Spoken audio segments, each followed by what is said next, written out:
We'll move on to our first speaker, Jim Collins from BU, who's right here. Do you know how to launch these things? Yeah. I develop technologies, but I don't know how to use them. What I don't know is how to make the slideshow start.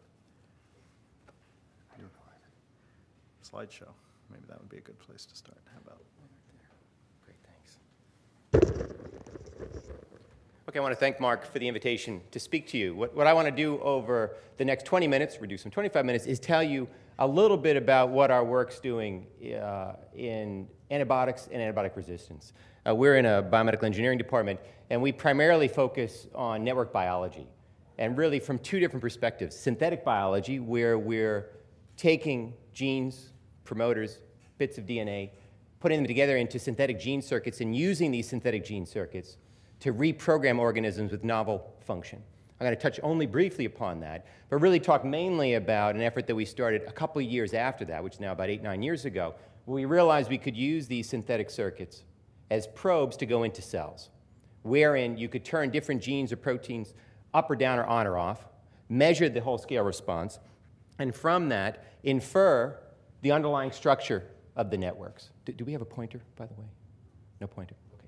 I can have relatively long arms. So the output of this program is then a network model that's quantitative in nature. It can tell you which gene is talking to which gene, what's the nature of the interaction, is it activating or inhibitory, and what's the strength of the interaction, to quantify it.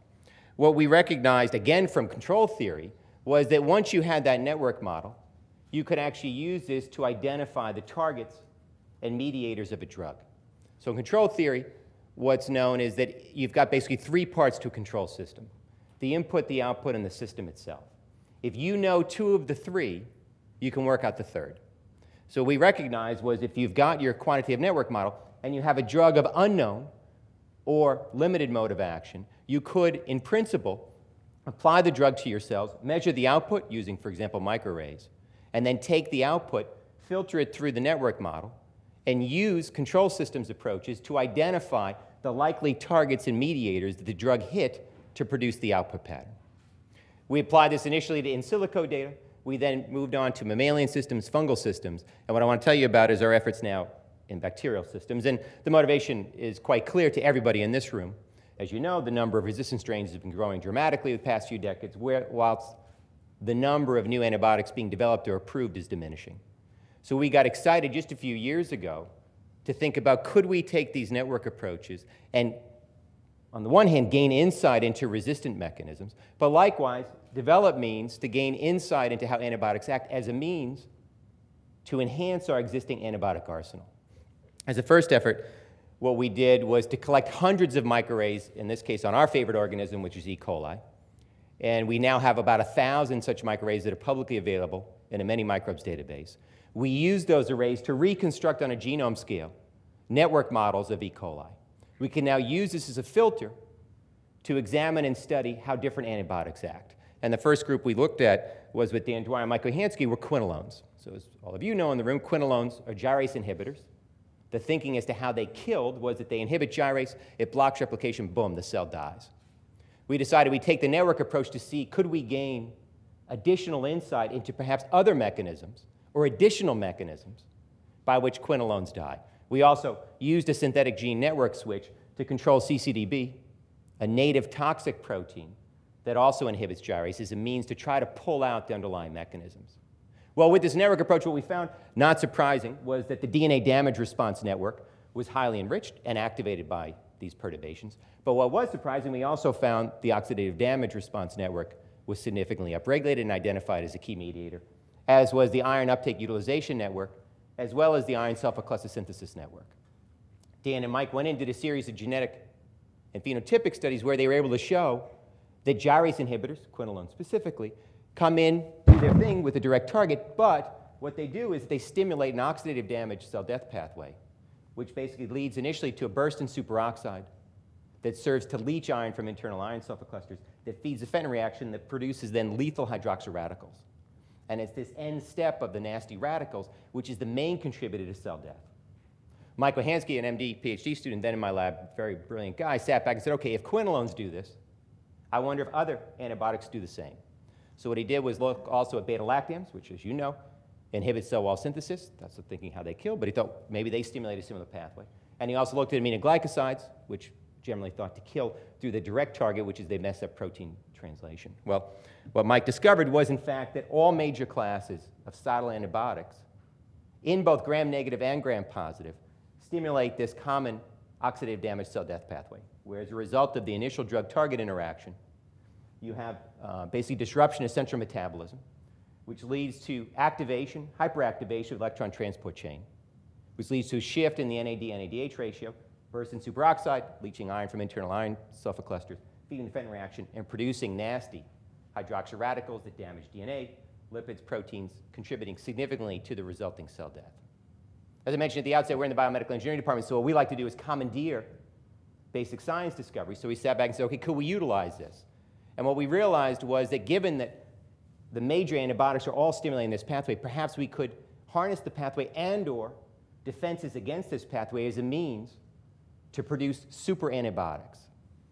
For example, we thought, could you block DNA damage resulting from each of these, and as a result, enhance existing quinolones, beta-lactams, aminoglycosides? And what we showed genetically on the right is that exactly what we did. We basically knocked out REC-A, the key protein that gets activated in the face of DNA damage that flips on the SOS or DNA damage pathway.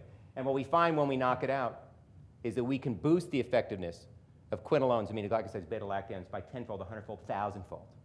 We further find that you can suppress the emergence of resistance, as many of you can appreciate that much of the resistance at a target level arises from error-prone DNA repair. Well, we then thought, could you actually find now a small molecule that could lead to super Cipro or super gentamicin or super penicillin?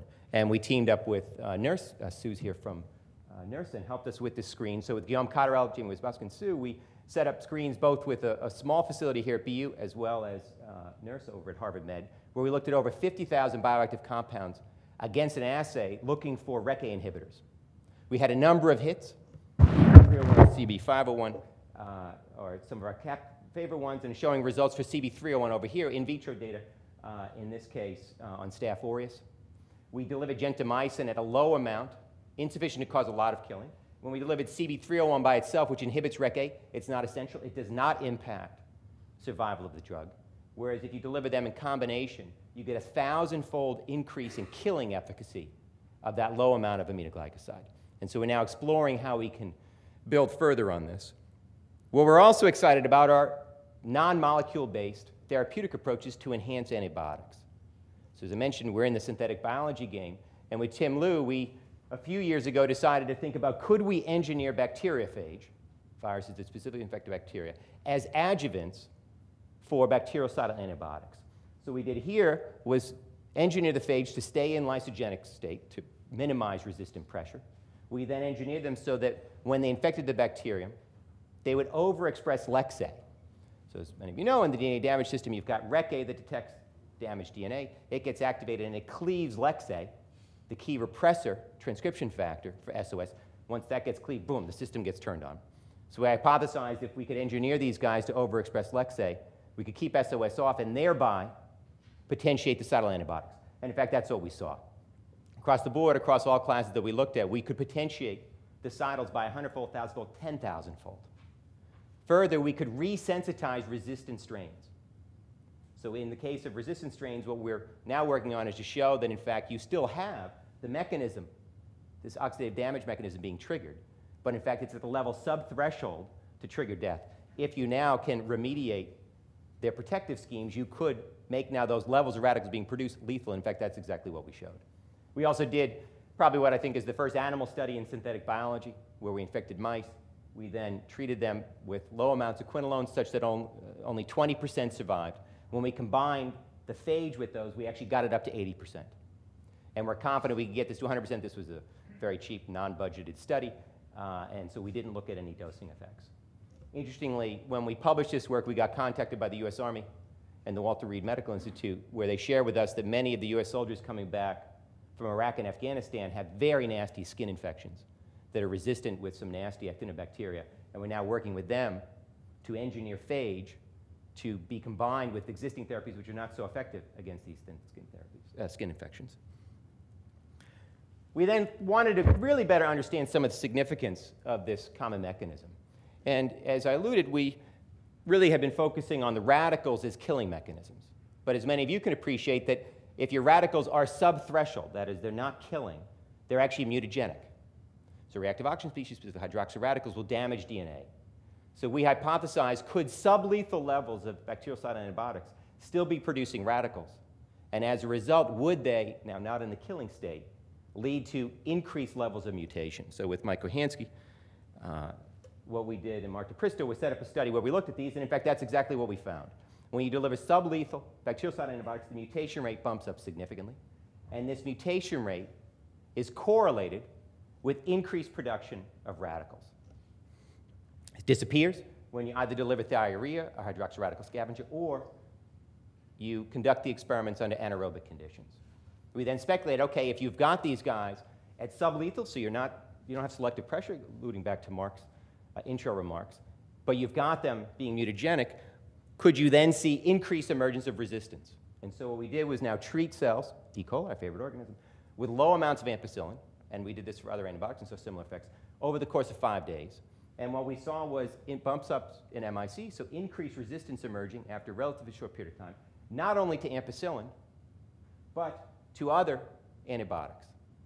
When we first presented, and this effect more or less disappears under anaerobic conditions. When we first presented this work, submitted this work, maybe several in this room said, well, that's very interesting, but it's likely you're just turning on multi-drug pumps.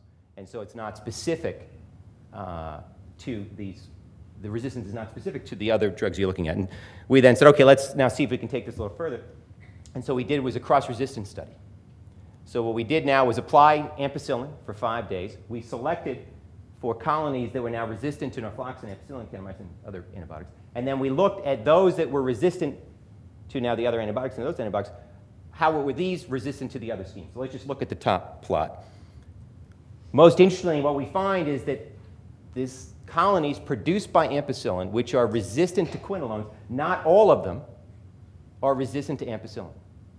And so ampicillin is actually now the mutating agent, but we think it's actually producing a zoo of mutations, some of which are not in the target of ampicillin, that are not being selected for, but are present to be selected for if you come in. And we saw this not only in lab strains, but also clinical strains of E. coli as well as in Staph aureus. We then said, okay, let's look at sequencing. So we did spot sequencing on the strains that were produced by ampicillin application, but now selected and found to be resistant to quinolone. And as we, for example, already alluded to, we found that there are mutations in targets specifically for quinolone being produced by ampicillin, and similarly, ones that were resistant to kanamycin, but again, resulting from low amounts of ampicillin being applied. So what we think we've uncovered here is a very concerning but interesting radical mechanism for the emergence of resistance, where we generally think of the mutation arising by chance and then being selected for by the antibiotic. But what we're showing is that low amounts of antibiotic, which, as you know, your patients might see if they're not completing their full course of antibiotics. You see in the case of possible with agricultural uses of antibiotics, which you could see possibly in the same occurs for biocides with the different wipes we have around our homes.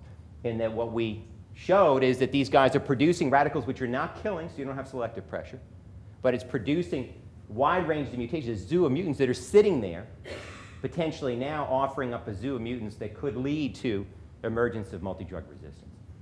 We then went in and said, okay, could we now explore how resistance emerges? Is there kind of a sequence to which multi-drug resistance comes out?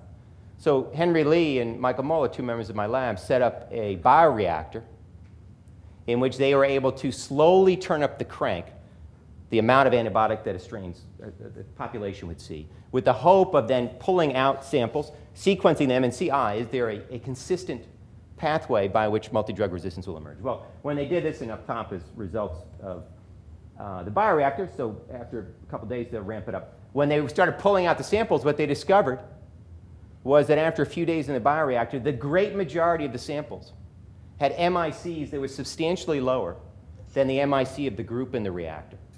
And every once in a while, maybe 1 out of 15 times, 1 out of 30 times, they'd pick out a strain that we call the high resistance strain that actually had an MIC bigger than that of the population. So we kind of stopped the initial study and said, okay, let's now look at the emergence of the dynamics of resistance, let's try to study, is there a population effect going on? Because you've got most of the guys with levels of resistance that shouldn't allow them to survive the amount of antibiotics that we're giving. And so is there something going on with these high resistance strains, these high resistant isolates? So Henry and Michael looked and discovered that these guys were pumping out TNAA, which is a precursor to indole. So they then did a series of studies where they looked at one of these low resistant isolates from these later days and the high resistant isolate, found that when there's no antibiotic, these guys happily will pump out indole, metabolite that is often produced as these cells head into either stressful situations or into stationary phase. When they see antibiotic stress, they basically stop producing except for the resistant guy.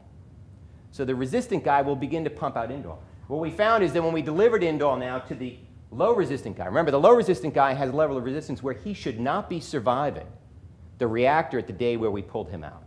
So his MBC is way below that of the reactor. When we added the indole at levels that were basically being produced by this isolate, the high resistant isolate, we could raise his MBC very close to that of the population and needed to survive. When we did co-mix studies, we found that the guy that could produce TNA had a growth rate that was substantially lower than the guy with a knockout of TNA. So producing indole came at a growth cost. It also came at a fitness cost. When we competed these guys, the guy that wasn't producing indole always outcompeted the guy that produced indole. When we looked at now the low resistant isolate by itself, it couldn't grow in the face of the antibiotic stress.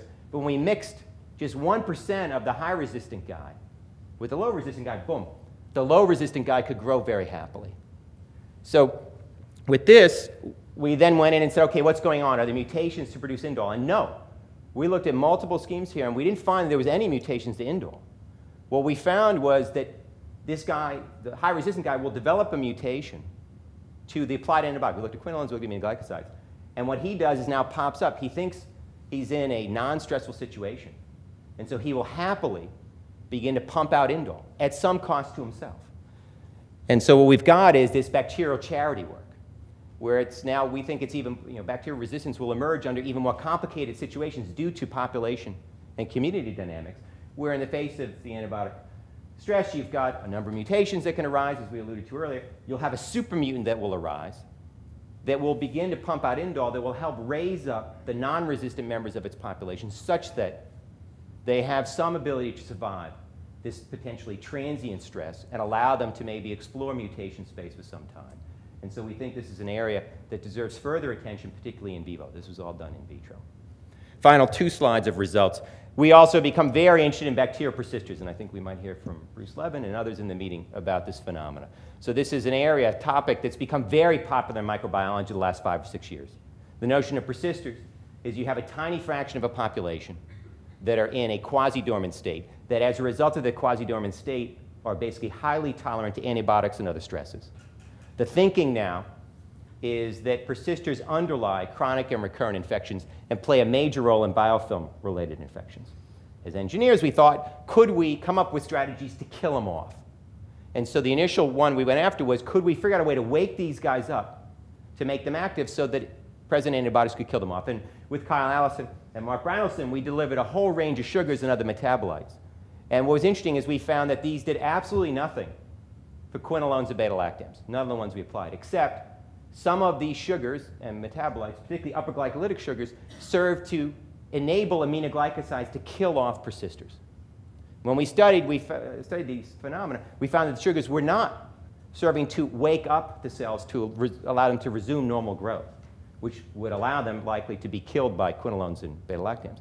But instead what we found was that these upper glycolytic sugars and some other metabolites were triggering certain primed aspects of the persistent metabolism. Specifically, these were serving to trigger proton motor force generation, which, as many of you know, is specifically needed for uptake of aminoglycosides. So this would trick the persisters to take up aminoglycosides, and there was enough metabolism. They're not completely dormant. There was enough activity in the cell to allow the aminoglycosides to do their thing. And so we looked at a series of different studies in E. coli and staph, found you could wipe out the persisters with this scheme, but you could also substantially reduce, by orders of magnitude, biofilms. As well as we did a simple animal study where we did a simple model for urinary tract infection, where we treated these animals with mannitol as well as gentamicin, and found that you could substantially reduce the viability of the biofilms over just a few days of treatment, as well as reduce the spread of the bacterial infection. So you can imagine these types of approaches could be relevant not only to UTIs, but to staph infections, Pseudomonas, potentially TB. We've been talking with Deb Hung about extending this, looking at chronic ear infections, strep, et cetera. So with that, I'll just end and acknowledge I've got a great network of brilliant young people here at BU, and I look forward to the discussion in about an hour or so. Thank you.